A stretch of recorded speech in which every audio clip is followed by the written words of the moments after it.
Eh, bueno, entonces, muy buenos días para todos. Es un gusto poder estar en contacto con ustedes, no por el motivo en sí que nos convoca, pero sí a través de esta herramienta que son las teleclínicas ECO. Queremos agradecer y darle la palabra al profesor Henry Cohen, que es nuestro coordinador general.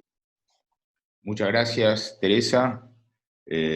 Sí, las circunstancias apremian y no son nada felices, por supuesto, estamos de acuerdo contigo, pero por suerte tenemos esta herramienta que es ECO, que está puesta en práctica ya en Uruguay de hace casi 6 años, y en las cuales la cátedra que tú dirigís ha sido un importante actor y nos permitió estar prontos para dar cierta respuesta en esta época tan difícil. Así que en esta clínica quiero agradecerle a la cátedra que dirige la profesora Camarot y a sus integrantes, los profesores Arriola, Milivia y López, también a la profesora Bentancor, que va a colaborar el día de hoy, y muy especialmente a los colegas que están conectando de todo el país y también del exterior para enriquecer nuestra clínica ECO. Les quiero decir que en este momento tenemos casi 150 personas conectadas, pero el que no pudo conectarse o el que quiere verlo de vuelta, esta tarde nuestro equipo técnico sube esto al canal de YouTube del Proyecto ECO Uruguay, y allí están todas las clínicas ECO previas, que también pueden ver si desean. Y una invitación especial para el viernes, entre las 11 y las 12:30, va a ser la clínica ECO latinoamericana, que está siendo coordinada por ECO Uruguay, y el tema será utilización de equipos de protección individual. Bueno, adelante y muchas gracias. Bueno, entonces, sin más, vamos a dar comienzo a las presentaciones de la teleclínica, teniendo siempre que presente que lo que más nos interesa es llegar a las instancias de discusión. Bueno, queremos comentarles por qué nos decidimos. La idea es que fuimos, como todos, bombardeados por gran cantidad de bibliografía que estaba recién saliendo, haciéndose pública. Entonces tratar de analizar esa bibliografía, poder compartir con los diferentes profesionales de la rehabilitación todos estos aspectos conceptuales de las acciones de rehabilitación en esta nueva contingencia sanitaria. Por supuesto que tenemos que dejar claro dos cosas, que no vamos a abordar otros temas fundamentales que están vinculados a la persona con discapacidad y rehabilitación, y que esto no solamente agota los temas, sino que solamente los estamos trayendo sobre la mesa, y como dicen todas las publicaciones también, esto que nosotros estamos hablando hoy está en continua revisión y seguramente lo vamos a tener que ir modificando de acuerdo a la situación epidemiológica y que las opciones terapéuticas lo vayan requiriendo. No queremos tampoco dejar de decir que nos hemos enfrentado en estos 4 semanas también a dilemas éticos, en el sentido de que hemos tenido que hacer un rápido cambio de nuestra forma de trabajo, y lo cual nos preguntamos, y calculo que también el resto de los colegas lo harán, ¿esto va en detrimento de los programas de la asistencia en rehabilitación de los pacientes no COVID? ¿Y esto estará bien lo que estamos haciendo como esta nueva forma de abordaje? Pero como dice también un artículo que está vinculado a la epidemia en Italia, de lo único que se nos puede acusar en esta pandemia es de tratar de obtener buenos resultados por estar sobre preparados, y bueno, y eso es lo que tratamos en estos países que estamos mirando a Europa, en los cuales ya lo sobrepasó la pandemia. De esta forma, sí, sin más, le doy la palabra a la doctora Arriola, que va a hablar al profesor adjunto doctora Milivia, que se va a referir a los temas en etapa aguda. Buenos días a todos. Creo que este es un momento que los médicos rehabilitadores nos debíamos, que era poder discutir entre todos, un poco como refería la profesora, cuáles son los dilemas desde la actuación hasta lo ético a los que nos hemos enfrentado con esta pandemia. En realidad, cuando uno plantea o se plantea el análisis del tema, hay que empezar diciendo que continuamos con una gran incertidumbre, y eso es producto de que tal vez como no nos había ocurrido antes o nos había ocurrido excepcionalmente, hemos tenido, como dice allí Derek Angus, que aprender mientras hacemos, es decir, el incorporar información no nos puede inhibir de abordar estos pacientes y de abordar el resto de los pacientes. Y bueno, ocurrió que un día, hace unas 15 o un poquito más de días, ingresó el primer paciente COVID a la unidad, y allí, es decir, con los colegas del equipo, se decidió en distintas unidades que el médico rehabilitador debería participar o debería integrarse de una manera de ir teniendo una opinión y una participación junto con los licenciados en fisioterapia en el manejo de estos pacientes. Y bueno, eso es lo que vamos a tratar de transmitir, mucha incertidumbre, y el día a día de ver la evolución de estos pacientes, de los cuales algunos fallecieron, muchos están en la unidad, pensamos que las estadías van a ser prolongadas en algunas situaciones, y otros están en una situación de desvinculación y de vuelta o de salida de las unidades de cuidados intensivos.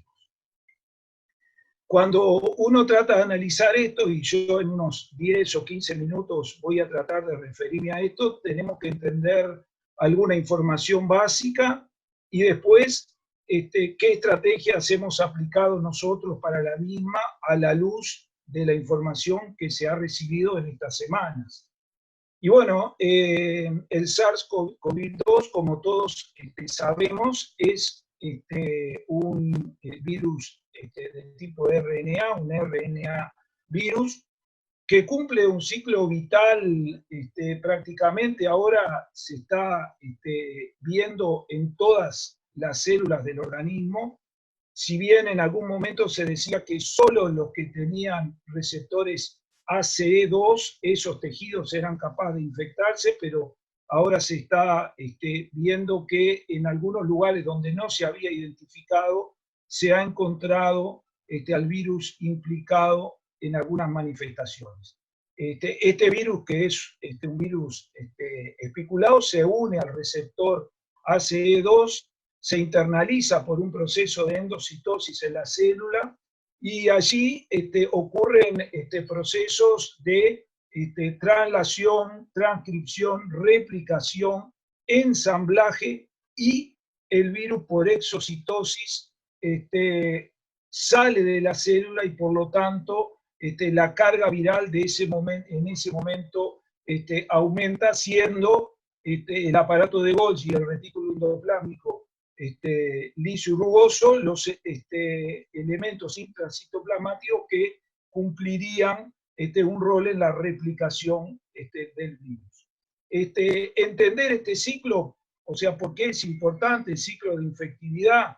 Porque nos va a explicar un poco cómo es la evolución y las manifestaciones que tienen el metabolismo de este virus, pero además porque a nivel de los tratamientos, en este momento hay algunos inhibidores ACE2 del receptor que se están ensayando, la hidroxicloroquina, es decir, como antiviral también, y en lo que es la medicación que disminuiría los procesos de translación, transcripción y replicación, tenemos el Caletra, un antiviral conocido, que es el lopinavir, ritonavir, el Remdesivir, que es un inhibidor de la interleuquina 6, y además están como arsenales terapéuticos el interferón beta y la ribavirina, y en este momento los anticuerpos neutralizantes, que sería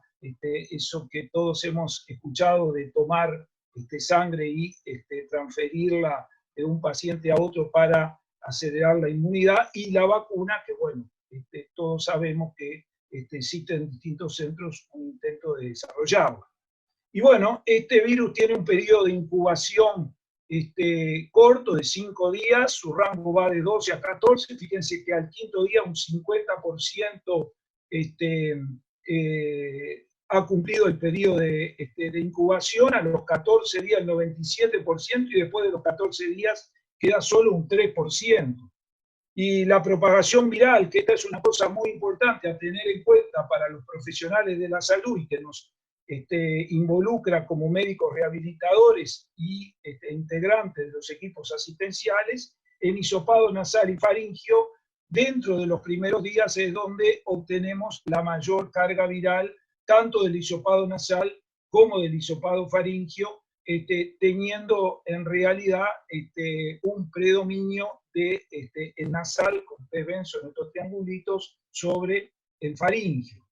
Y bueno, mucho se ha hablado de cuánto es la dispersión y la aerosolización de este virus, otro tema muy importante para tomar nuestras medidas de prevención. Y bueno, las gotas en general son gotas de un tamaño bastante grande, y 1 y 2 metros es lo que la Organización Mundial de la Salud había planteado al inicio, 1 metro, 1 metro y medio. La CDC ha visto que hay dispersión en cantidades considerables en 2 metros. Esto es una publicación de JAMA de fines de marzo.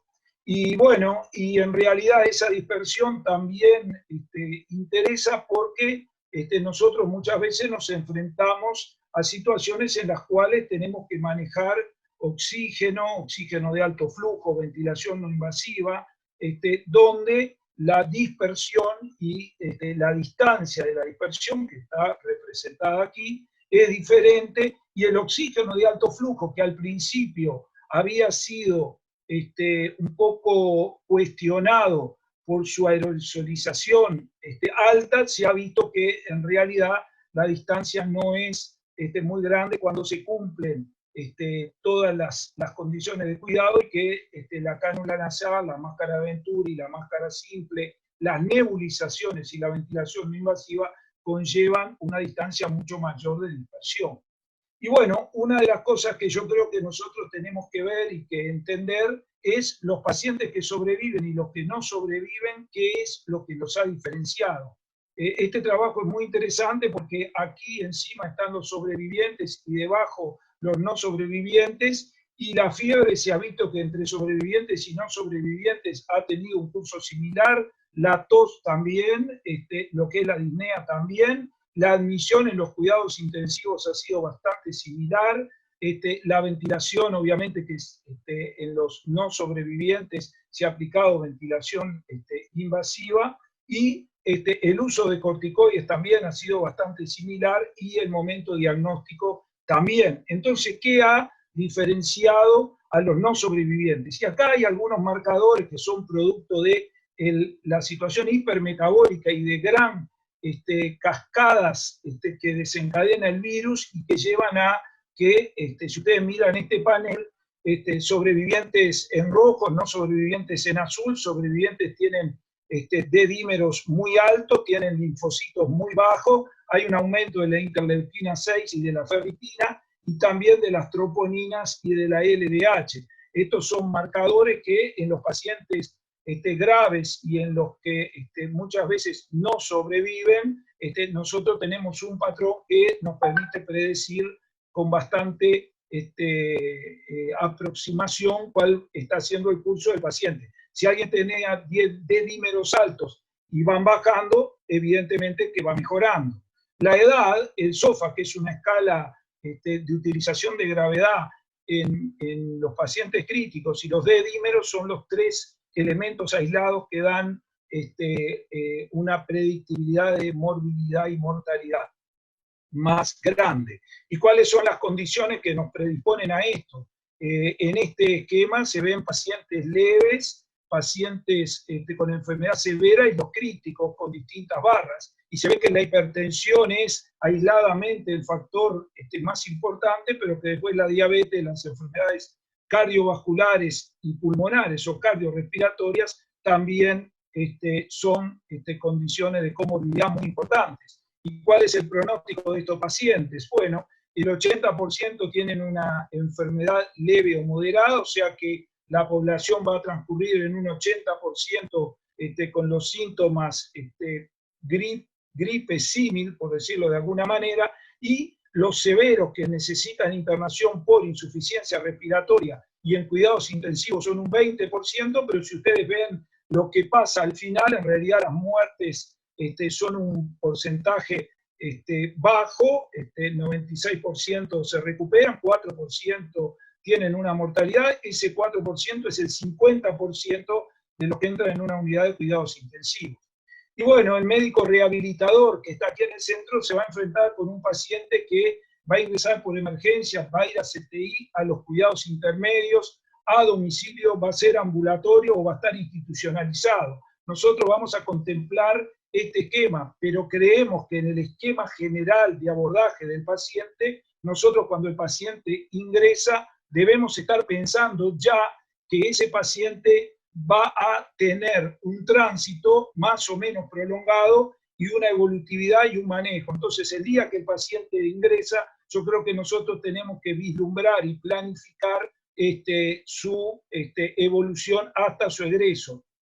Todo con una gran incertidumbre y teniendo en cuenta algunos elementos que ya hemos manejado, la aerosolización, cómo se maneja, tener la protección, manejar la farmacoterapia y su impacto y las intervenciones que nosotros vamos a hacer en el agudo, que son pacientes muy vulnerables desde el punto de vista respiratorio, pero sin olvidar que la debilidad se instala en las primeras 24 horas, es parte del síndrome postcrítico y que va a integrar esa constelación de intervenciones en un paciente que muchas veces va a estar frágil por sus comorbilidades, va a estar en inamovilidad y va a tener un deterioro cognitivo fundamentalmente por el delirio hipoactivo o hiperactivo de las unidades.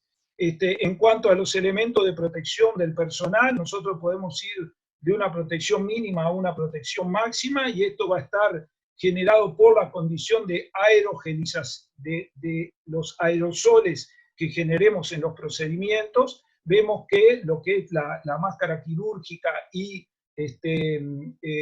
una sobretúnica y los guantes deberían manejarse con los casos confirmados o sospechados. Y después, los pacientes que tienen aerosolización, insuficiencia respiratoria y que deban ser manejados en unidades de mayor complejidad, nosotros usamos la protección ocular, las máscaras, la mascarilla F95, no la quirúrgica, equipos que sean impermeables a los fluidos, los guantes y muchas veces también que esto es bastante discutible por su manejo y por el sacarlo y ponerlo, los zapatones o elementos de protección a nivel de los pies.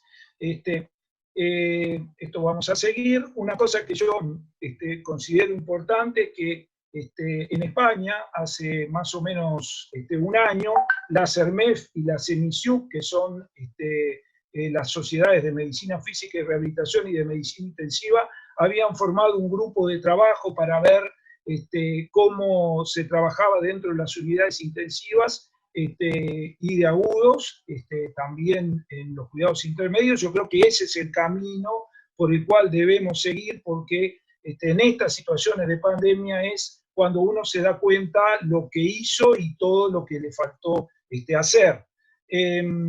Entrando un poco en lo que es el manejo respiratorio, que es a lo que nos vamos a referir en 5 minutos. Yo creo que uno tiene que ver qué patrón tienen estas lesiones. Esta es una tomografía de un paciente con COVID. Ustedes vean que las lesiones siempre empiezan siendo subpleurales, marginales, son muchas veces en vidrio deslustrado, luego van confluyendo y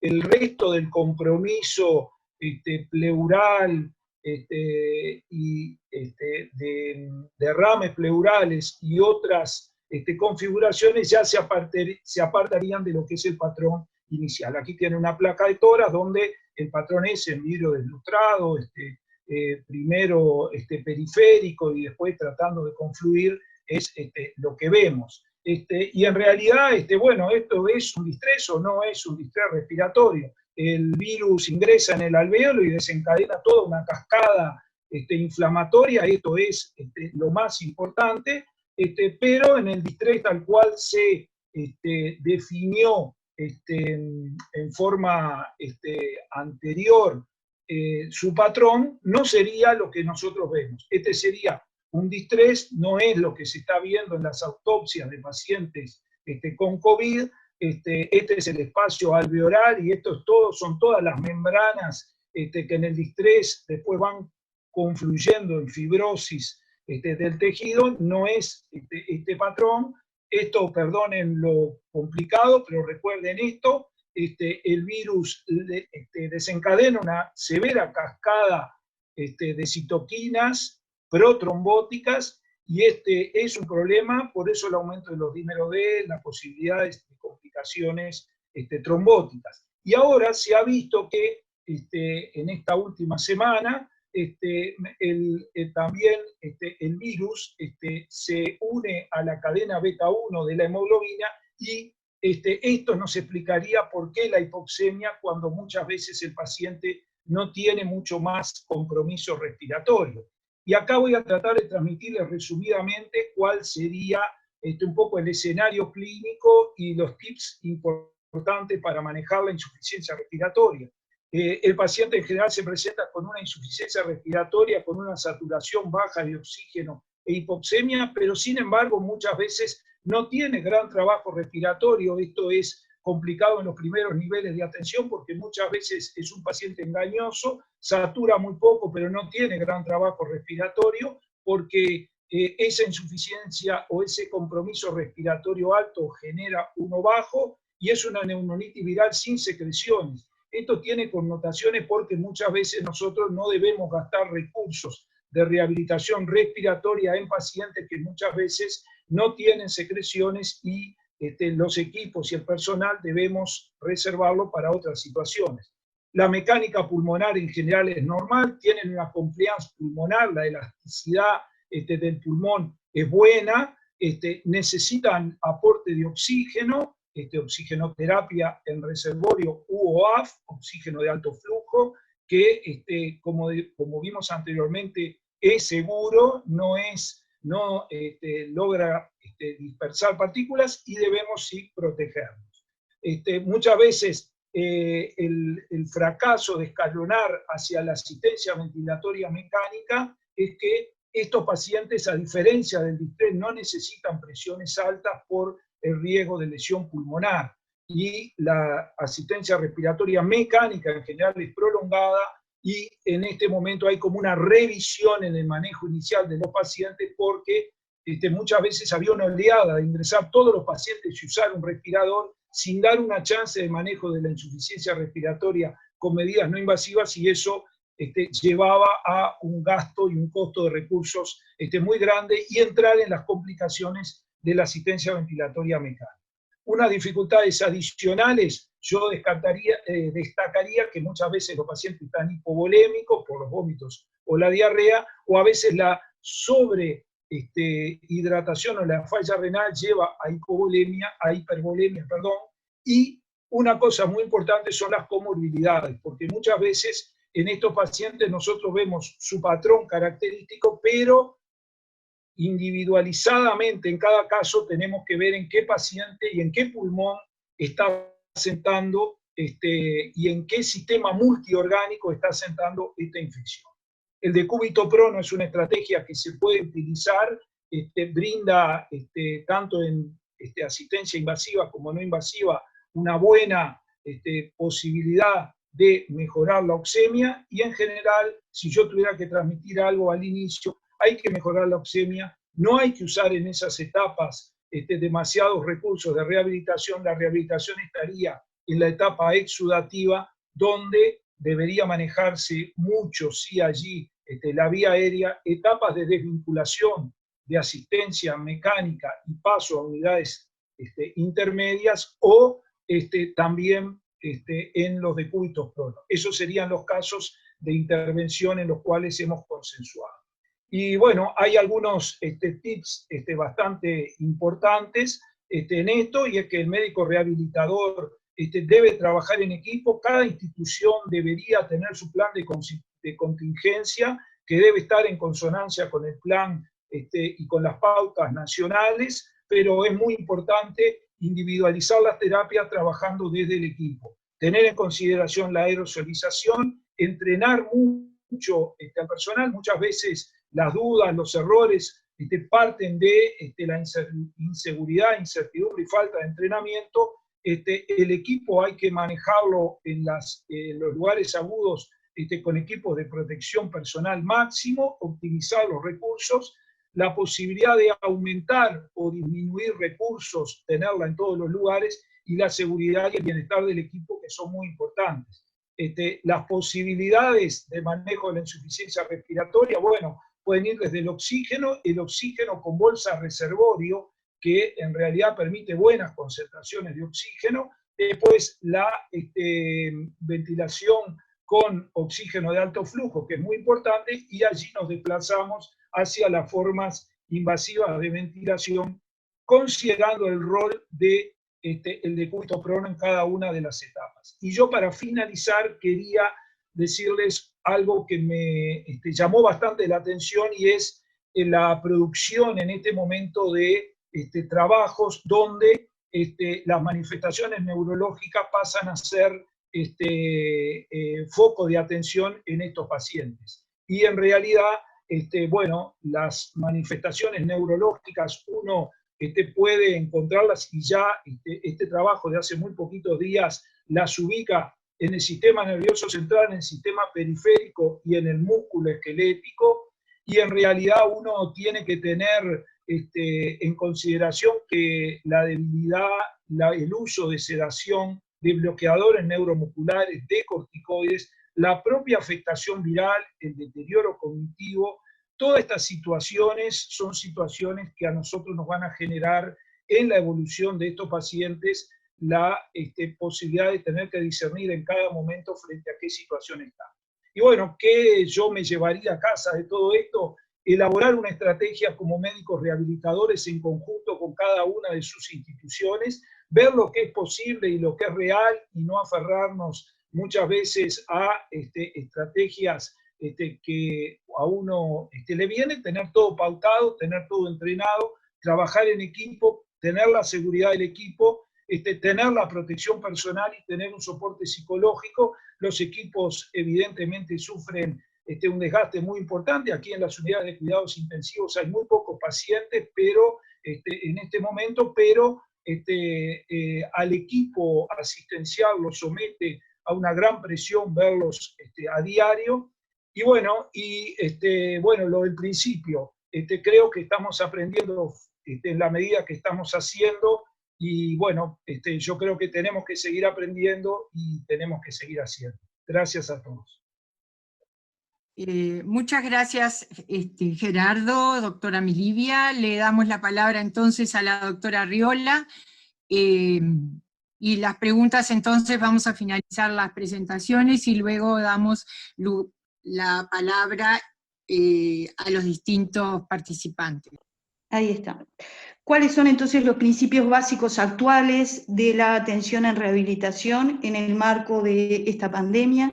En primer lugar, el mandato de prevenir la diseminación de la infección por coronavirus, proteger la salud de los pacientes, del equipo de atención y de la comunidad, asegurar de todas maneras una atención adecuada y un continuum de atención en rehabilitación, tanto a la población COVID como no COVID que lo requiera, la racionalización de los recursos humanos y materiales, dado que estos recursos son finitos, y si bien los equipos que trabajan, sobre todo con pacientes COVID, deben ser equipos compactos para evitar los errores, que actúen en forma fluida, también sabemos que para proteger al personal de salud que trabaja, estos tienen que tener el mínimo tiempo de contacto con el virus, la exposición lo menos repetida posible, por tanto, sí o sí debe haber una rotación de los equipos. En nuestro país, donde muchos de nosotros, y sobre todo los colegas fisioterapeutas, tienen multiempleo, es muy difícil lograr este cometido. Por otra parte, se procurará que la dotación de los recursos humanos, técnicos y no técnicos en circulación, sea la imprescindible acorde a las necesidades, entendiendo que el equipo para abordar en rehabilitación son muchas las disciplinas que están actuando, por tanto siempre vamos a apostar a el abordaje no presencial. Y lo otro que nos excede a nosotros y que tiene que ver con la estrategia del sanatorio y de los hospitales generales es el cambio de los motivos propiamente de ingresos hospitalarios para disminuir los ingresos hospitalarios que no sean por causa COVID o descompensaciones. Entonces, ¿cuáles serían la atención en rehabilitación en un hospital general, los objetivos? Minimizar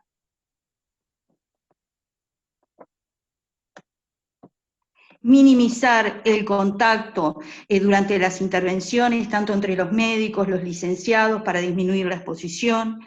Previo a ingresar a la habitación del paciente, siempre comunicarse con el equipo de salud del servicio que solicita la interconsulta, para conocer cuáles son sus pautas de funcionamiento, cuál es la condición de salud del paciente y por qué no solicitan consulta fisiátrica. Se recomienda, ya sabemos que esto es muy difícil, que los equipos de salud COVID y no COVID sean exclusivos de esas áreas de trabajo, y por otra parte, el chequeo frecuente sintomático del personal de salud. De la mano de la disminución de los ingresos hospitalarios viene la redefinición y la necesaria priorización de los motivos de consulta en rehabilitación. Y en ese sentido, conversando con los colegas, vemos necesario sí o sí la atención en rehabilitación en aquellos pacientes cuyas atenciones en rehabilitación no puedan ser pospuestas, con el fin de evitar complicaciones moderadas o graves a corto, mediano o largo plazo que sabemos sucederían de otro modo. El abordaje de pacientes con discapacidad aguda, que por su nivel de complejidad requieran de atención hospitalaria. Nos referimos a un paciente con una amputación, a un paciente con una lesión medular, a un paciente con un ataque cerebrovascular. La existencia de dolor moderado o intenso, aunque sabemos de antemano que procuraremos el manejo mediante medicación, no así con las medidas de electroanalgesia. ¿Cuáles son las pautas generales, entonces, de atención del abordaje del médico rehabilitador, sea en pacientes COVID o en pacientes no COVID? Tenemos claro la necesaria modificación de la evaluación. Si bien haremos una evaluación integral, la evaluación siempre va a ser con un criterio funcional, no vamos a hacer evaluaciones analíticas, no vamos a hacer una tasación articular con el uso del goniómetro, sin duda. La modificación de los tratamientos, recuerden que tenemos que evitar en la medida de lo posible todos los tratamientos presenciales y más bien a ir a todo lo virtual, a la educación y a la teleasistencia. Sin duda que esta modificación en la evaluación y en los tratamientos nos hace ser mucho más cuidadosos en el monitoreo del tratamiento, tener bien presentes los aspectos de seguridad, los criterios de exclusión. En población no COVID, claramente el riesgo de contagio con COVID nos tiene que decir que pacientes con gran riesgo, con comorbilidades de edad avanzada, evitar el abordaje de tratamiento de rehabilitación. Usar escalas, por ejemplo, la de Borg, de disnea, de fatiga, para instruir al paciente sobre cómo va a ir modificando, monitoreando su propio tratamiento. y eso nos obliga a un control, por lo menos de 2 a 3 veces por semana médico. Tener presente que hay un equipo, tanto COVID como no COVID, mínimo asistencial, formado por el médico tratante y el personal de enfermería. Y por otro lado, que son los que trabajan en forma presencial. La idea que el equipo de rehabilitación tome todo lo que puede examinar o ver el equipo presencial, lo converse con él, saque los datos. No vamos a estar examinando la piel, la enfermera, el médico tratante y el fisiatra, cardiovascular, pleuropulmonar, lo mismo. Es decir, realmente dejar lo presencial del médico rehabilitador para lo que tiene mayor experticia y no puede hacer el resto del equipo. Sí, entonces tenemos que trabajar en forma muy coordinada con el equipo presencial y evitar tener el mínimo o nulo contacto físico con el paciente. Por otra parte, tener presente que los tratamientos que indiquemos, los tratamientos kinésicos, deben ser realizados en la habitación del paciente, no en espacios generales, no en gimnasio. Y para la población no COVID, sin duda procurar la estabilización médica y una alta precoz y la indicación del programa de ejercicios y seguimiento en forma virtual de ser posible. Para la población COVID, propiamente dicha, las características generales de esta población ya han sido descritas por el doctor Gerardo Amilibia. Sin duda que cuando nosotros lo tomamos en etapa subaguda, va a depender de la gravedad con que haya tenido el paciente, la necesidad de ventilación o no, pero a grandes rasgos el paciente se va a presentar con disfunciones respiratorias, fatiga, podrá tener o no insuficiencia renal o hepática, y todas las complicaciones vinculadas al aparato locomotor, las actitudes viciosas, sarcopenia, pérdida de fuerza muscular, todas las neuromiopatías, la polineuro del crítico, la miopatía del crítico, y alteraciones cognitivo-conductuales y emocionales. Entonces, las pautas generales que habíamos dicho de abordaje del paciente son tan válidas para COVID y no COVID. Lo mismo lo que decíamos del trabajo en equipo con el equipo presencial, con la idea del mínimo contacto posible, la mínima frecuencia y el mínimo tiempo posible, con el equipo de protección adecuado, y recordar que en términos generales en la población COVID no se abordan pacientes en los primeros 7 a 10 días, es decir, en la etapa aguda, salvo pacientes que realmente tengan un síndrome canalicular exudativo, con una dificultad por falta de fuerza muscular de manejar las secreciones, ni pacientes con contraindicaciones formales, ya estamos hablando en etapa subaguda de abordarlo, como son las genéricas de una frecuencia respiratoria mayor de 24, una frecuencia cardíaca mayor de 100, una PA menor de 90 o mayor de 140, una saturación de oxígeno menor de 90, una disnea de menos de 3 días de aparición, o una fatiga por Borg de más de 3. Cuando vamos a evaluar, entonces, la evaluación clínica del médico fisiatra, recordar no hacerla frente por frente, tener bien presente las comorbilidades del paciente, la existencia de dolor, la condición general, en principio recordar la evaluación no solo del estado de vigilia, sino de los contenidos de la conciencia, los trastornos disejecutivos, los trastornos nésicos, recordar que son pacientes que pueden tener distintas injurias encefálicas difusas, que den lugar, sea por hiperemia, por degeneración neuronal, como se ha visto en las autopsias, sea por injuria hipóxica. Por otra parte, el estado general son pacientes que tienen disminución de las masas musculares, ver la estabilidad metabólica, cómo está desde el punto de vista renal, cómo está desde el punto de vista hepático, el control de la piel, cuál es la condición cardiovascular y respiratoria del paciente. En este sentido, la frecuencia cardíaca, la presión, la existencia de cianosis. Desde el punto de vista respiratorio, la presencia o no de un síndrome canalicular exudativo y cómo lo puede manejar el paciente, la frecuencia respiratoria, la cianosis. Realizar una valoración funcional, osteoarticular y neuromuscular, específicamente de la fuerza, no vamos a explorar todos los músculos del cuerpo, sino de repente lo que propone el School Medical Research, que hace referencia solo a la abducción de hombro, flexión de codo, extensión de puño, flexión de cadera, extensión de rodilla y flexión dorsal de tobillo. Y luego la valoración de la funcionalidad persona, la previa y la actual. Nos hacemos referencia al desempeño en las actividades de vida diaria elementales, como la movilidad en cama, la sedestación, el equilibrio de tronco.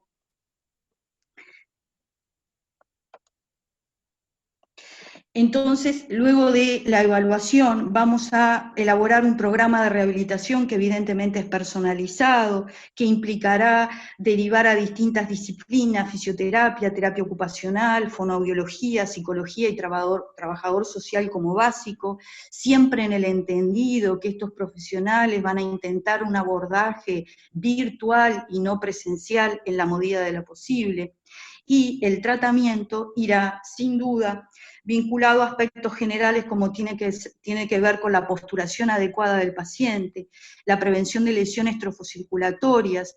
Recordemos que vamos a intentar entrar la menor cantidad de veces posibles, por tanto instruir al paciente en la medida de lo posible la automovilización, recordar la importancia de la movilización precoz, sobre todo en aquellos pacientes que fueron sometidos a ventilación mecánica, donde es más posible la aparición de las complicaciones neurológicas, y bueno, todo lo que es la movilización en cama, la sedestación y la verticalización progresiva, la reeducación del equilibrio de tronco, pie y las transferencias, la movilidad pasiva o activa de ser posible para mejoría de la movilidad articular y el entrenamiento progresivo de fuerzas, recordar echar mano de la estimulación eléctrica muscular en esta etapa, el entrenamiento progresivo de la capacidad física.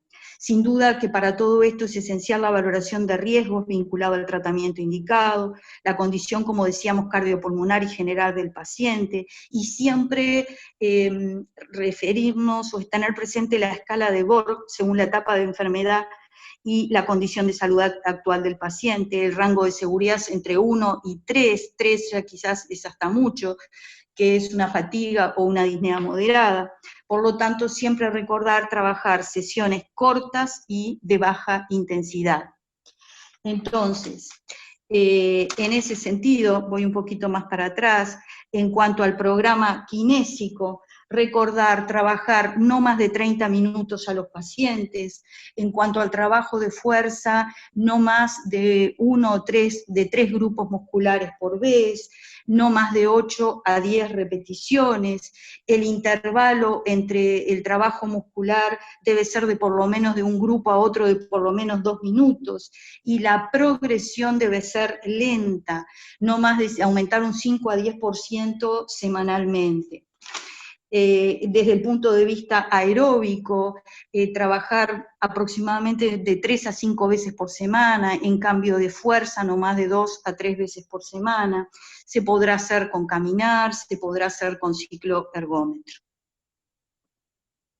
En la población COVID valen las mismas pautas generales que ya hablamos, se procurará la estabilización médica rápida y precoz, la prevención de las complicaciones secundarias y promover la máxima recuperación funcional en el marco de la atención de salud descripto. Obviamente que los objetivos y las pautas propias de tratamiento estarán acordes a la enfermedad que motive la discapacidad. En términos generales, se procurará no salir del área o sala propia de internación, se puede aprovechar corredor o espacios cercanos, se intentará adjudicar siempre el mismo profesional, las sesiones serán cortas con disminución de la frecuencia y siempre apoyado por sesiones virtuales, video chats, etc. Resumiendo un poquito, entonces, siempre a la hora de enfocar o encarar un paciente en rehabilitación, valorar riesgo, beneficio y las posibles consecuencias, de forma de proteger la salud de los pacientes, el equipo de atención y la comunidad, pero a la vez poder dar una atención adecuada en rehabilitación, tanto COVID y no COVID, y adoptar sin duda las formas de abordaje de rehabilitación a distancia como forma de paliar esta coyuntura, los aspectos éticos que de alguna manera son muchos, pero quisimos destacar el asumir que en este marco, sin duda que los resultados, los outcomes van a ser menores que en épocas de no pandemia, y que todas estas pautas son muy cambiantes y va a depender de las necesidades de aislamiento del paciente. Así que muchas gracias a todos. Muchas gracias, doctora Arriola. Le damos entonces la palabra a la doctora Leticia López, que ella va a hablar de seguridad y productos de apoyo. Hola, bueno, buenos días a todos. Como dice la doctora Camarot, yo les voy a hablar en esta oportunidad de seguridad y gestión de riesgos en el equipo de salud, pacientes, cuidadores y productos de apoyo. Para poder establecer los lineamientos de seguridad durante el proceso de atención de nuestros pacientes, primero debemos tener claros cuáles son los riesgos. Y bueno, el principal riesgo al que nos enfrentamos es el de la infección, el de la propagación viral. Sabemos que el principal mecanismo de propagación es a través de la liberación de secreciones, con las gotitas de la tos, el estornudo o al hablar, pudiendo infectar a otra persona si entra en contacto directo con las membranas mucosas de los ojos, la nariz o la boca. Otro de los mecanismos de propagación es a través del contacto con superficies u objetos que una persona infectada toca y luego otra persona tocando esa superficie con contenido viral toca sus ojos, nariz o boca. Además hay otros asuntos importantes que debemos tener presentes para manejarnos, que son que las gotitas no viajan de más de 2 metros en el aire, como decía el doctor Amilivia, que los individuos asintomáticos son fuente de propagación del virus, y que el virus persiste en superficies inanimadas, pero ventajosamente se inactiva en 1 minuto con diversos desinfectantes. Por tanto, debemos tener presente estos puntos porque van a guiar nuestra forma de funcionar durante la asistencia de los pacientes y son fundamentales para cuidarlos y cuidarnos eficientemente. La próxima. Ahí está. Entonces, teniendo presentes estos riesgos, debemos considerar algunas medidas generales para evitar la propagación viral, como son, yo lo puse arriba y con negrita, ¿no? La mejor manera de evitar la propagación es disminuir la exposición. ¿Y cómo hacemos para disminuir la exposición en términos generales? Con el distanciamiento social, favorecer el trabajo por medios no presenciales, cuando sea posible, como decía la doctora Arriola, mantener una distancia mínima de al menos 2 metros con otras personas, el lavado de manos que es protocolizado y frecuente con agua y jabón, o cuando no sea posible con alcohol en gel, la higiene respiratoria, evitar tocarse la cara, evitar el uso de lentes de contacto, para nosotros los rioplatenses, no compartir el mate, evitar uso de reloj, anillos o pulseras, para que el lavado de manos sea eficaz, respetar el protocolo de entrada y salida a la casa y usar tapabocas a nivel comunitario, tapabocas de tela en lugares donde sea difícil mantener el distanciamiento. En las siguientes diapositivas voy a exponer algunas consideraciones más específicas al ámbito de las instituciones de salud. Siguiente, ahí está. Entonces, ¿cuáles son las medidas de seguridad sugeridas en la atención del paciente no COVID? Vuelvo a poner la misma frase arriba con negrita, que la mejor manera de evitar la propagación es disminuir la exposición. Debemos minimizar la circulación del equipo de salud en los pasillos, el transporte de objetos o papelería que no sea indispensable para la asistencia en estos momentos, leer y escribir la historia fuera de la habitación, lavarse las manos posteriormente, el lavado de manos siempre debe estar presente antes y después de entrar a la habitación, priorizar las terapias dentro de la habitación, evitando traslados y uso de zonas comunes como por ejemplo los gimnasios. Nosotros en rehabilitación utilizamos muchas veces manuales impresos e información, que es una gran herramienta para nosotros y para los usuarios. Lo que debemos aconsejar es que dichos formularios o papel permanezcan dentro de la habitación. Al finalizar la jornada, las túnicas y los equipos de trabajo deben quedar en lugares apartados y ventilados. Cuando estamos dentro de la habitación con el paciente y sus cuidadores, trataremos de mantener la distancia de 2 metros, utilizaremos guantes y mascarilla quirúrgica, y cuando realizamos las maniobras respiratorias, siempre realizarlas por detrás del paciente. Siguiente. ¿Cuáles son las medidas de seguridad para atención del paciente con sospecha o caso confirmado de COVID? Bueno, las sugerencias son de que estos pacientes sean asistidos en cortes separadas, que el personal sea exclusivo y permanente. Se utilizará el equipo de protección personal. Bueno, a futuro, el próximo viernes, se dará una teleclínica al respecto del equipo de protección personal, ya fue mencionado, solamente les voy a hacer algunas precisiones, algo muy puntual, que la colocación debe ser en una sala y el retiro en una sala separada, que es el protocolo de colocación y de retiro debe ser bien estudiado, entrenado y practicado por el equipo de salud que va a ingresar a la corte, que una vez colocado el equipo de protección personal dentro de la sala de atención de los pacientes no puede ser ajustado, y que el retiro del equipo debe realizarse muy lentamente, en una secuencia muy precisa, de modo de reducir la autocontaminación, porque sabemos que lo que queremos es reducir riesgos de contaminación. Eliminarlos por completo es extremadamente difícil. Y entre cada pieza que se retira, se realiza la higiene completa de manos, por supuesto. Continuamos.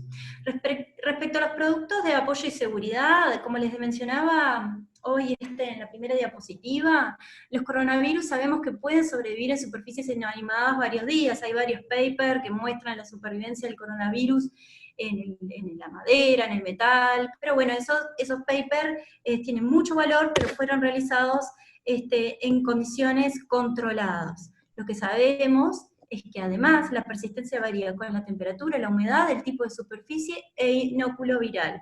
Y como les decía, ventajosamente, sabemos además que la desinfección con productos adecuados es eficaz para inactivar el virus en 1 minuto. Adelante. ¿Cuáles son las sugerencias de seguridad para limpieza y desinfección en las salas COVID y no COVID? En las salas no COVID, preferentemente intentaremos que los productos de apoyo sean de uso personal. Y si fuera necesario el uso compartido, debemos realizar la limpieza y desinfección entre un paciente y otro. En corte COVID no pueden ser retirados de la corte ni compartidos con otros usuarios.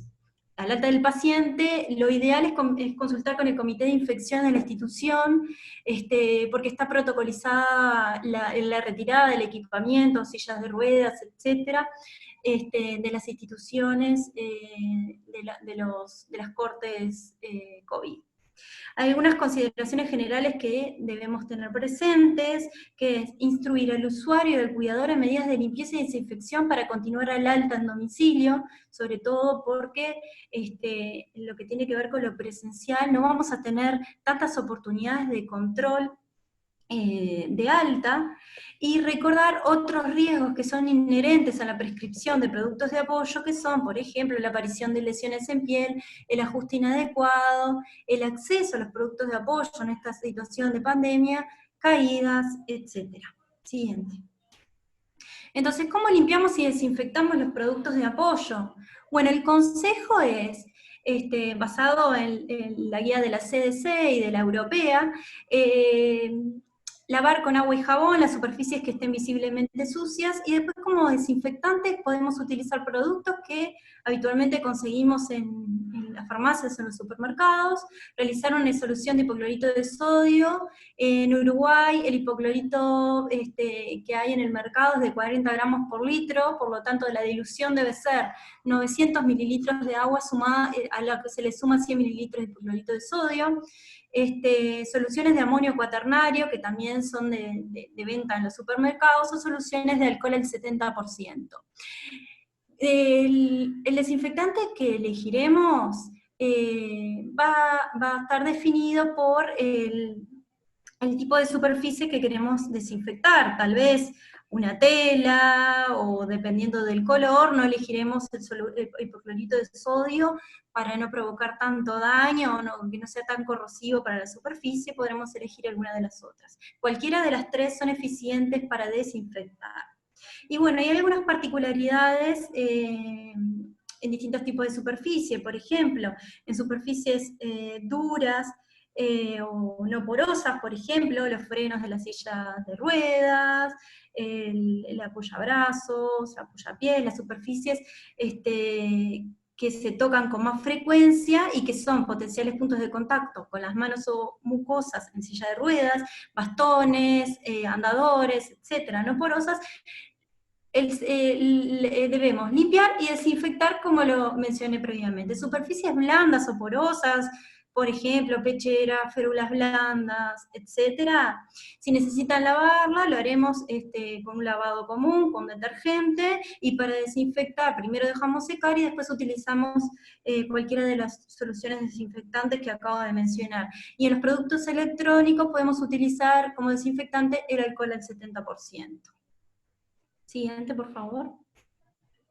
Entonces, para hacer que estas medidas sean efectivas, deben ser sostenidas en el tiempo y recordadas. Dado que sabemos que en el transcurso de los días, con el agotamiento físico y mental, el estrés, corremos el riesgo de cometer errores e ir dejando de cumplir con los protocolos que son imprescindibles para evitar contagios, tanto en el centro de salud como en el hogar. Cada institución, de acuerdo a sus características de funcionamiento, podrá definir los mecanismos para mantener al personal alerta, dando información clara y precisa. Es recomendable tener protocolos de seguridad en los servicios de rehabilitación que deben ser conocidos y respetados por cada uno de los integrantes que va a tomar la guardia de trabajo, y además deben ser sometidos a revisión permanente debido a los constantes cambios y la evidencia que surge diariamente. ¿Y alguna, siguiente, Teresa? ¿Y alguna consideración, como consideración final? Decir que algunas personas en situación de discapacidad podrían requerir precauciones adicionales durante esta pandemia COVID, vinculadas al mayor riesgo de infectarse o enfermar gravemente debido a su edad o patologías subyacentes. Tema que seguramente va a ser abordado con mayor profundidad en futuras teleclínicas. Muchas gracias.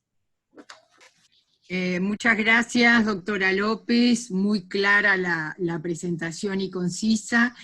Le damos la palabra a la psicóloga Ana Bentancor, perdón. Bien, muchas gracias, Teresa. Gracias a ti, Ana. Vamos a intentar completar un poco la visión de la presentación, integrando, bueno, lo que son los aspectos emocionales o psicoafectivos en el paciente portador de COVID, la familia y el equipo de salud. Es bastante difícil y es todo un desafío también, como se decía desde el principio, lo mencionaba el doctor Amilibia, estamos todos viviendo y aprendiendo como la vida misma en todas estas situaciones. Pero bueno, intentaremos hablar de algunas generalidades y características que nos ha enseñado hasta ahora esta epidemia, ¿no? La pandemia. Una de ellas es que estamos en un escenario casi permanente de incertidumbre, porque es una enfermedad nueva, de la que se sabe poco, o lo que se sabe de alguna manera está siempre como actualizándose permanentemente. Nos genera la sensación de amenaza, ¿no? Es algo que está ahí, presente todo el tiempo, uno por ahí de repente no está todo el tiempo consciente de que está conviviendo con ella, pero sabemos que está ahí, está como en al acecho en lo cotidiano de nuestra vida diaria, ¿no? Todos los días nos levantamos, nos despertamos, abrimos nuestros ojos y al rato nos acordamos, bueno, en qué estamos, de qué estamos viviendo en estos días, ¿no? Parece como un sueño a veces lo que estamos viviendo. También nos genera miedo, estamos en un escenario también de mucho miedo, ayer lo hablábamos en la prueba que teníamos con los compañeros del equipo, que bueno, que genera miedo porque es algo que sabemos que tiene un alto poder de contagio, que se disemina muy rápidamente y que es potencialmente mortal en algunas personas con algunas características. ¿Ah? Nos genera también esta sensación de desamparo. Parecería por momentos que hay, bueno, como poco para hacer para evitar el contagio, es como algo inminente, algo que se va a dar, que va a suceder sí o sí. Entonces las estrategias están todas aparentemente volcadas a esto de aplanar esa curva, que no sea ese contagio masivo que desborde el sistema asistencial. Y también nos coloca en un escenario en cierto punto de algo de desesperanza, ¿no? Porque parece que hagamos lo que hagamos, no sabríamos qué resultado vamos a obtener de todo esto, ¿no? Manejarnos con ese nivel de incertidumbre, como decía un poco al principio. Dentro de las reacciones emocionales esperables, que de alguna manera nos igualan a todos los seres humanos, es esta preocupación por saber cómo protegernos y cómo proteger a los otros, ¿verdad? La preocupación también que surge en cuanto a la disponibilidad de los servicios de salud. Hay como cierto miedo a esto, al colapso del sistema asistencial, a que estemos expuestos a una falta de insumos, a que los médicos puedan cometer errores en cuanto a los diagnósticos, en cuanto al tratamiento, en cuanto a la apreciación de la gravedad de cada caso. Sabemos que los médicos y todo el equipo de salud está trabajando en condiciones extremadamente estresantes, y eso hace también que de alguna manera baje a veces el rendimiento o el nivel de concentración de atención en el que se pueda estar en condiciones más óptimas, ¿no? El sentirnos socialmente aislados, hay gente que realmente, hay personas que se les está haciendo muy difícil soportar esto de estar 24/24 en su casa, ¿no? Especialmente, bueno, si viven solos o en un entorno comunitario que de pronto no admite visitas porque hay un brote cercano, o ni que hablar en los domicilios donde hay casos confirmados. Y bueno, se exponen a mayores niveles de angustia si previamente tenían algún tipo de trastorno o problema de salud mental anterior, como por ejemplo un trastorno del estado de ánimo, como la depresión o algún otro tipo de enfermedad crónica, si viven en hogares de bajos recursos, ¿verdad? La angustia no solo por la situación sanitaria, sino también, bueno, por los apremios económicos, que sabemos que son un estresor crónico en la vida de muchas personas. Si además encima sufren algún tipo de estigma, porque se los percibe como posibles agentes de propagación de la enfermedad, como le pasa a muchas personas, los que trabajamos en la salud, ¿no? A veces hasta a modo de broma o de chiste, cuando llegamos a nuestras casas, a veces nos preguntan, bueno, ¿trajiste el virus hoy? Cambios en los patrones de sueño y alimentación, esto de a veces perder el ritmo circadiano, ¿no? de la no tarea durante el día, genera estas alteraciones, la dificultad para dormir o concentrarse, producto también de las preocupaciones que a veces no paran de estar en nuestra cabeza, el empeoramiento de los problemas de salud crónicos, ¿no? Si alguien con una patología crónica previa, de alguna manera se le dificulta acceder al sistema de salud, bueno, esto puede, ni que hablar, empeorar su condición de salud. Y el aumento de consumo de alcohol, tabaco u otras drogas, es algo que también se ve frecuentemente que aparece ante situaciones de crisis como estas, ¿no? Como esta pandemia. No debemos olvidar también, es difícil hacer como generalizaciones en situaciones donde, bueno, cada escenario es tan distinto como las personas en las que se encuentren involucradas, ¿no? Pero bueno, va a haber distintas reacciones o situaciones de estrés también, dependiendo a veces de la etapa evolutiva de la cual la persona esté, ¿no? No lo viven de la misma manera adultos mayores o personas con enfermedades crónicas. Sabemos que son estas las poblaciones de mayor riesgo a veces para los trastornos del estado de ánimo, como por ejemplo la predisposición a la depresión. No lo están viviendo de la misma manera los niños y los adolescentes.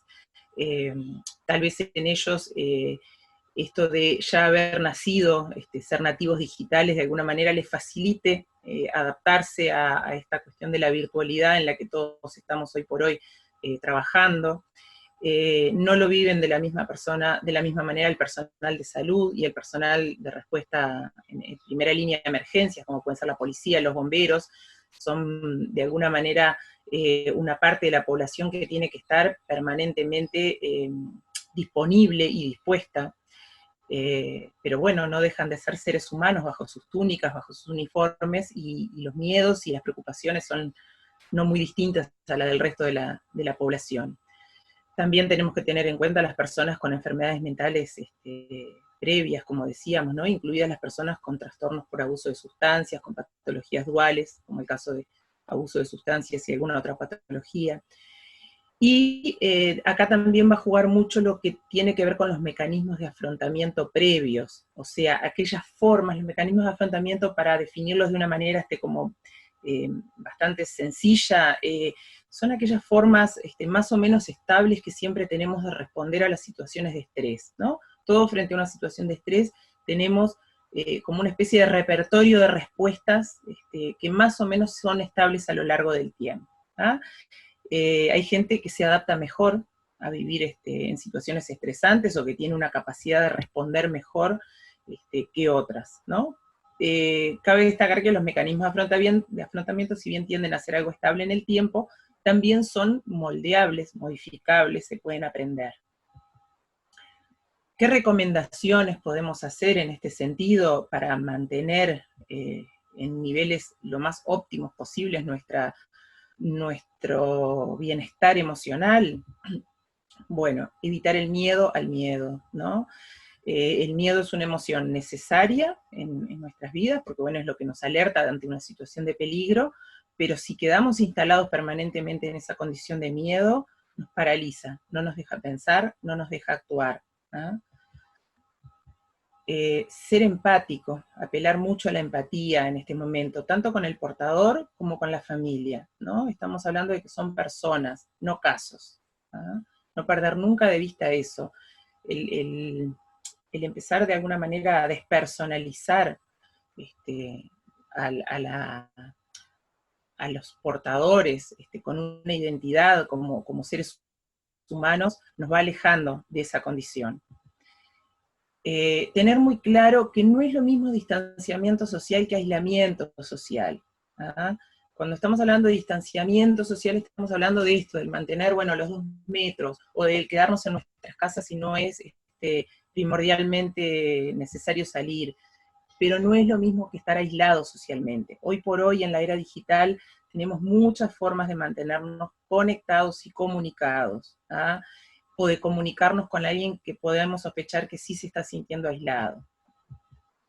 Evitar pensamientos catastróficos y fatalistas. Sabemos que el catastrofismo es una forma de afrontamiento de algunas situaciones críticas o de estrés, que no suele ser de los mecanismos más efectivos, porque de alguna manera nos deja como atrapados en ese círculo de pensar solamente en lo malo, en no poder salir de eso, y tampoco nos deja ver otras posibilidades, nos obtura la posibilidad de aprendizaje ante nuevas posibilidades, ¿ah? Cuidar esa tríada, ¿no? Alma, mente, cuerpo, recordar siempre esto de lo biopsicosocial de nuestra concepción del ser humano, de alimentarnos bien, de cuidar nuestro descanso, de relajar nuestra mente, de podernos divertir, tener momentos de disfrute, tener momentos de relax durante el día, tener momentos de encuentro, tener momentos de estar a solas con uno mismo también, es muy necesario.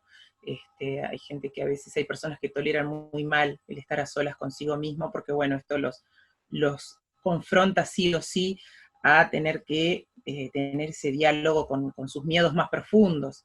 Bueno, tal vez sea una buena oportunidad de empezar a perderle el miedo a esos fantasmas internos que tenemos, ¿no?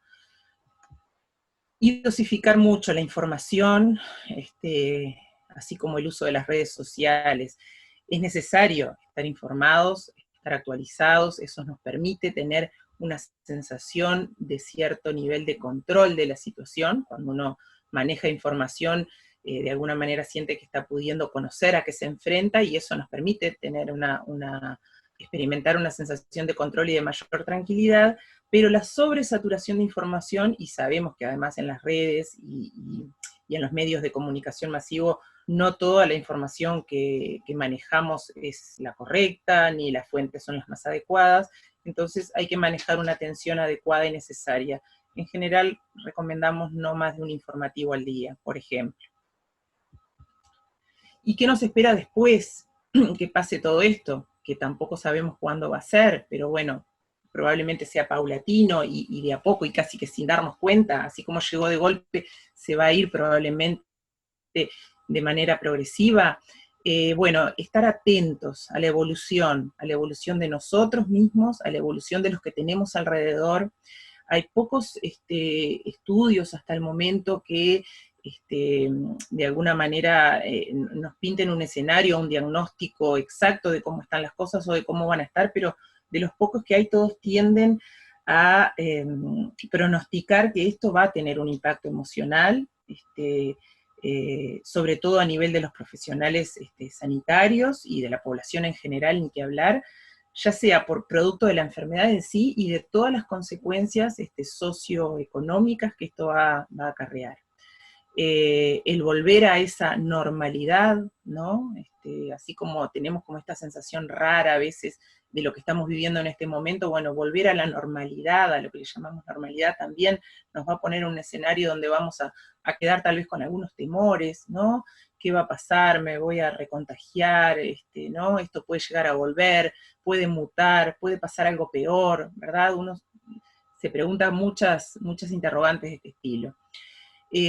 Aprender a no ser tan duros con nosotros mismos y manejar la culpa, porque tal vez no vamos a poder rendir como antes o como esperábamos, o volver otra, ¿no?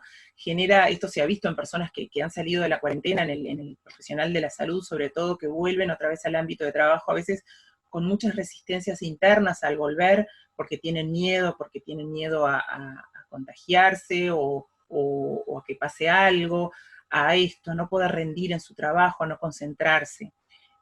Va a ser tiempo también para reparar daños, ¿no? Se pueden generar muchas situaciones a lo largo de este tiempo, producto del estrés agudo y en algunos casos ya casi crónico que se está viviendo, de mucha tensión, a veces a la interna de las propias familias, en grupos de amigos, donde se han generado situaciones a veces hasta de rupturas interpersonales. Reparar esto de haber estigmatizado a otro, ¿no? Y bueno, monitorear siempre, monitorearnos a nosotros mismos, la autoobservación. Nadie se conoce mejor que uno a sí mismo de alguna manera, ¿no? Entonces, esto de poder estar chequeando, bueno, cómo me siento, qué estoy pensando, ¿no? Esto yo ya lo viví antes, ¿no? O no, qué cosas aprendí de esto, con qué heridas de alguna manera salí que necesito poder sanar.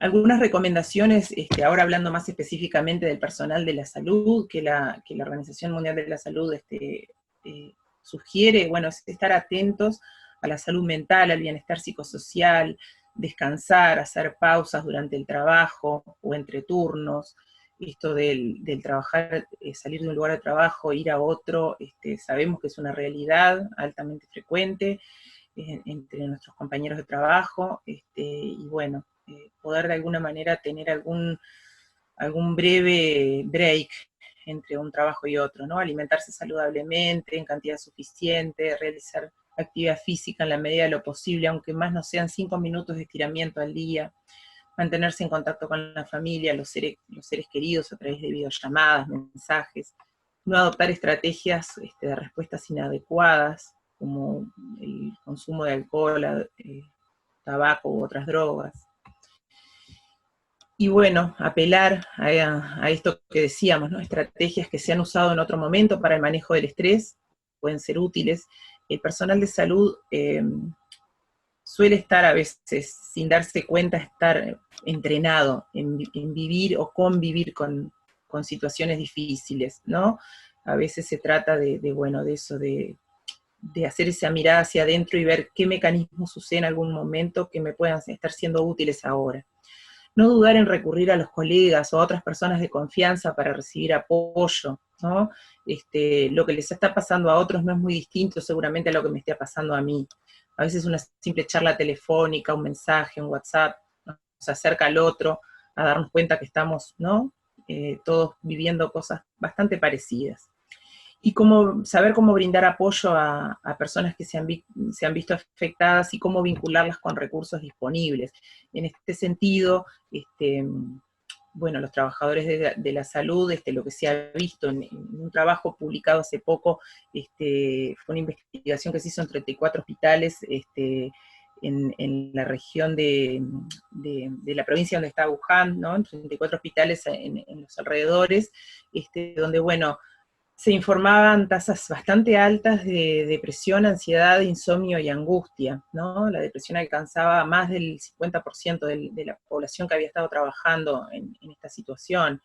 Entonces, una de las conclusiones o de las recomendaciones que surgían a partir de este trabajo es que la protección de los trabajadores de salud es un componente fundamental dentro de las medidas de salud pública en estos momentos, y que las intervenciones especiales para promover el bienestar debían ser implementadas cuanto antes, ¿ah? Especialmente a la población que más afectaba, diferenciando entre hombres y mujeres, era a las mujeres más que a los hombres, y después, dentro de la línea de los trabajadores de la salud, afectaba principalmente a las enfermeras y a los trabajadores que estaban en primera línea, por ejemplo, los intensivistas.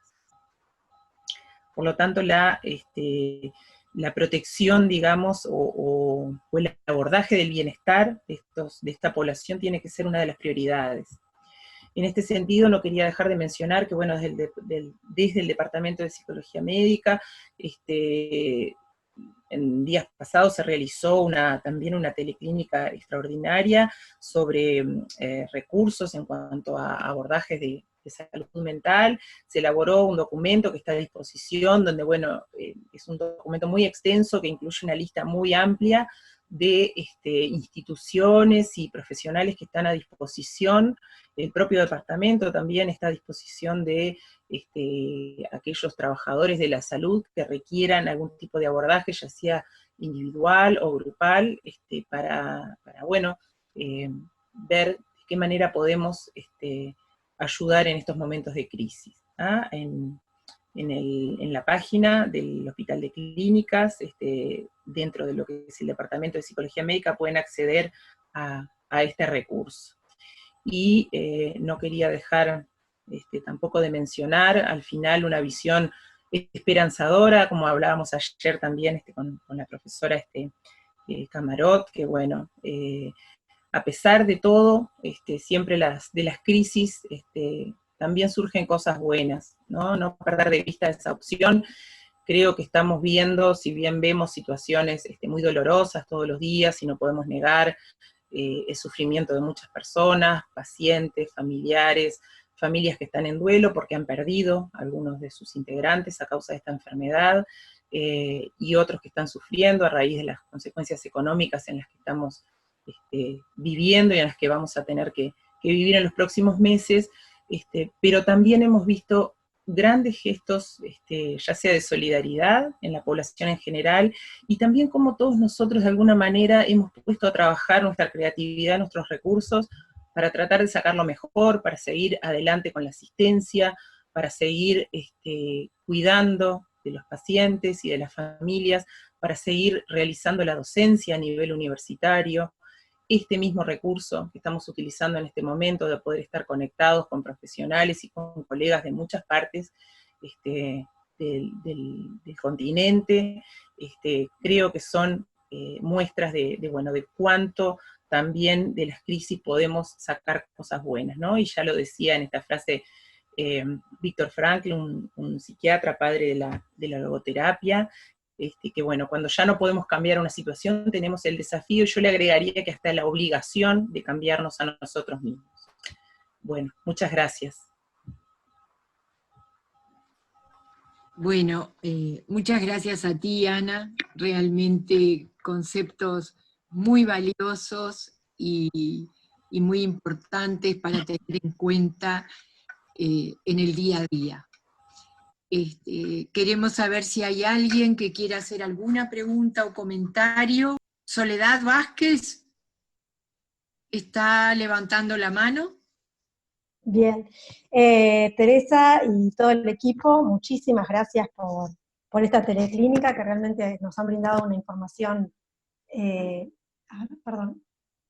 nos han brindado una información más que clara y bueno, y más que concisa para todo lo que precisamos saber. También gracias a Henry Cohen, a Proyecto ECO, porque realmente son muy necesarios estos espacios de encuentro y intercambio.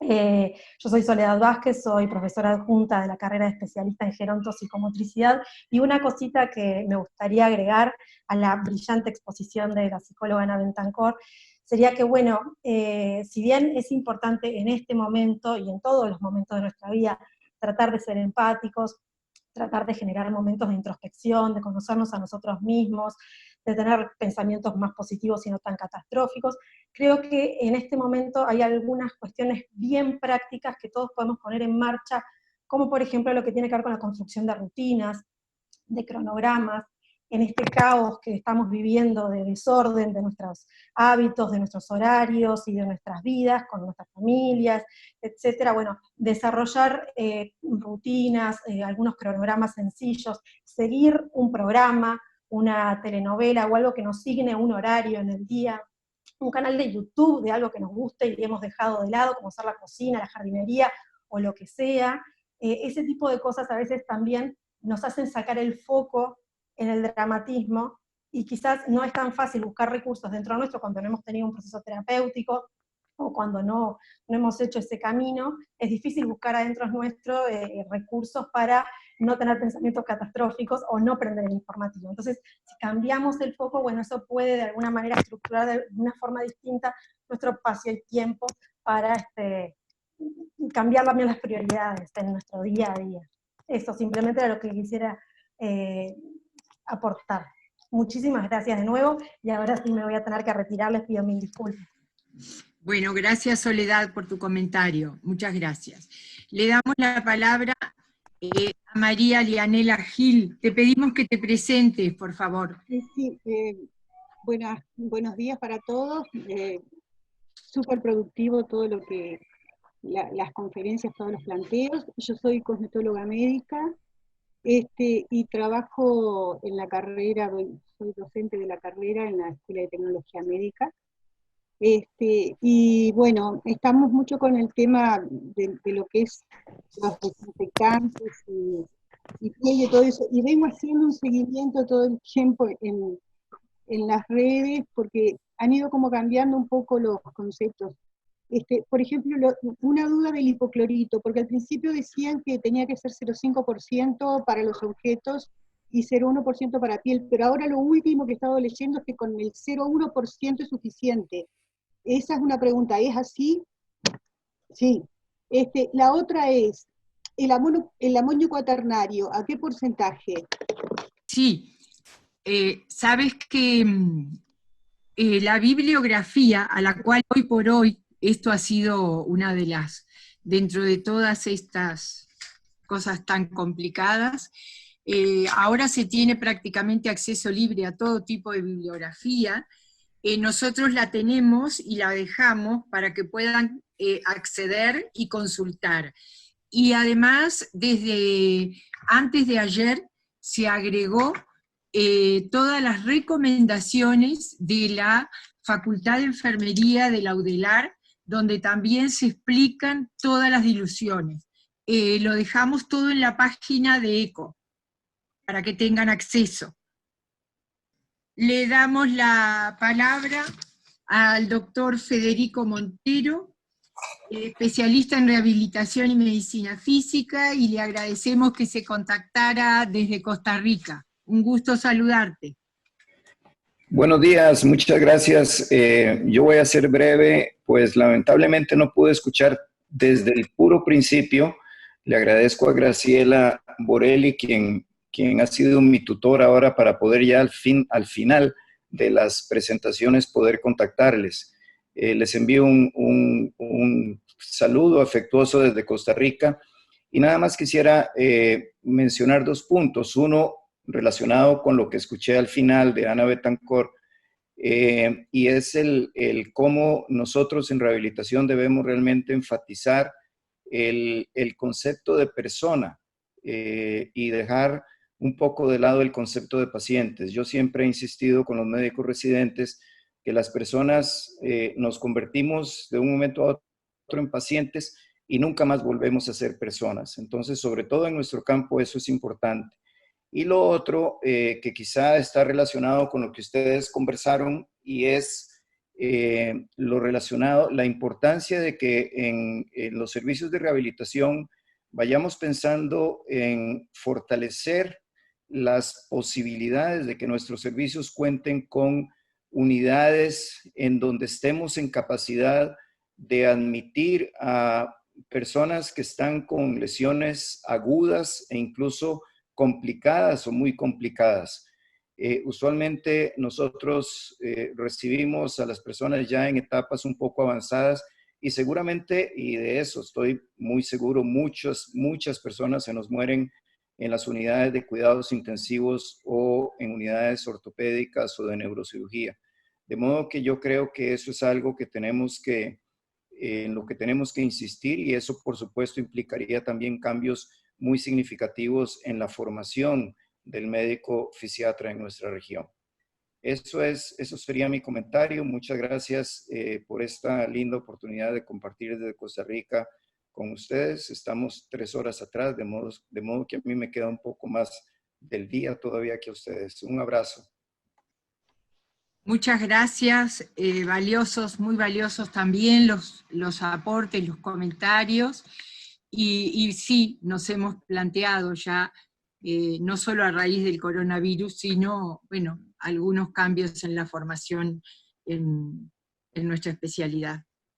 Totalmente de acuerdo. Doctor Washington Freire, de Ecuador, le damos la palabra. Y le agradecemos también que se contactara y un gusto que esté participando con nosotros en el día de hoy. Gracias. Estaba felicitando al grupo magnífico de profesionales que tuvieron este acierto científico en compartir con toda Latinoamérica y el mundo, porque están en todos lados escuchándoles, y le felicitaba a la doctora Camarot principalmente y a todo el equipo. Al doctor Amilia le pregunto si el médico fisiatra en la segunda etapa, cuáles son las características que debe tomar en cuenta para iniciar su proceso de rehabilitación. A la doctora Arriola, estamos de acuerdo que el abordaje de los médicos rehabilitadores y el personal de rehabilitación debe ser principalmente para guardar su integridad personal a base de abordaje de telesistema. A la doctora López, pues muy clara y precisa todas las medidas de seguridad. Y finalmente a la doctora Betancourt, que debemos considerarnos no como casos, sino como personas. A doctora Camarot, muchísimas gracias por habernos permitido participar en esta teleconferencia. Gracias. Gracias por su participación. No sé si quieren ir contestando un poquito, Gerardo. Bueno, yo creo que cada vez, bueno, el doctor Montero creo que puso un tema que me parece que debe ir y debe ponerse encima de la mesa, porque muchas veces la división de los pacientes agudos o hiperagudos o críticos y los pacientes que están en una etapa subaguda, es una división que yo creo que nosotros la podemos hacer, pero creo que es un poco artificial. Creo que cada uno de los lugares debe definir, en este caso, y yo creo que en todos los casos, cuáles son sus planes de contingencia y cuáles son sus líneas de actuación para esos planes de contingencia. Fundamentalmente yo lo que creo que en este momento nosotros tenemos pacientes que los hemos seguido a diario durante aproximadamente unos 20 o 22 días. Entonces, yo creo que no tenemos todavía completo cuál es el escenario de estos pacientes. Si bien uno lee y se informa a diario de cómo es la actuación y cambiamos mucho con los intensivistas cuál es la actuación en esta etapa y en estas etapas. Yo creo que en esta situación nosotros debemos ir estableciendo una línea de trabajo en la cual vayamos definiendo, yo creo que acá no hay más tema que hacerlo día a día, cuál es y cuáles son las líneas de actuación. Y no olvidar algo que es muy importante, y es que yo creo que cada país tiene una media de población en cuanto a las edades. Por ejemplo, China ha tenido con Italia diferentes medias de vida, y eso yo creo que impacta en la población, las comorbilidades, pero fundamentalmente si yo tuviera que transmitir algo, creo que hay que trabajar muy fuertemente en lo que es la rehabilitación del paciente agudo, porque yo creo que es como el mojón cero, el punto cero. Si a veces uno quiere entender un paciente, debe recoger como especialidad, como médico rehabilitador, las experiencias desde la hora cero, porque muchas veces después cuesta integrar lo que es distintos escenarios. Por suerte, yo creo que nosotros, al ser un país pequeño, intercambiamos mucho, el medio es bastante pequeño y eso creo que nos facilita las cosas. Muchas gracias, estamos pasados de la hora. Una última pregunta a la presidenta de la Sociedad Argentina de Rehabilitación y Medicina Física, la doctora Verónica Matassa. Bueno, quizás hacer hincapié en lo mismo que han dicho los antecesores respecto a involucrarnos más en los tratamientos de agudos. Acá en Argentina, yo lo que estoy observando en esta pandemia tan lamentable que estamos cursando es un avance muy importante y mucha más preparación de los kinesiólogos que quizá de los mismos médicos fisiatras. Entonces, tenemos que no solo estar a la altura de acompañar y de trabajar con los colegas kinesiólogos, pero también con los terapistas intensivos, con los neumonólogos de urgencia. Creo que tenemos que rever también nuestra capacitación en esto, a nivel, por lo menos de mi país, pero creo que la situación es bastante similar en casi toda Latinoamérica. Y esto nos pone un poquito a prueba y nos pone un poco a pensar también nuevas estrategias, nuevos instrumentos. La verdad es que todavía hay espacios con muchas dudas. Por ejemplo, no sabemos si el paciente se puede reinfectar a posterior, no sabemos, por mutaciones virales digo, ¿no? No sabemos con la eliminación aparente fecal que hay del virus, cuánto tiempo más tenemos que tener el aislamiento y cómo manejar el tema de las visitas. Nosotros estamos acostumbrados a un régimen muy diferente en lo que es rehabilitación en cuanto a la incorporación de la familia, y esto de estar con los aislamientos es bastante complejo con el acompañamiento en la rehabilitación. Son todos temas que vamos resolviendo sobre la marcha porque esto no nos dio mucho tiempo.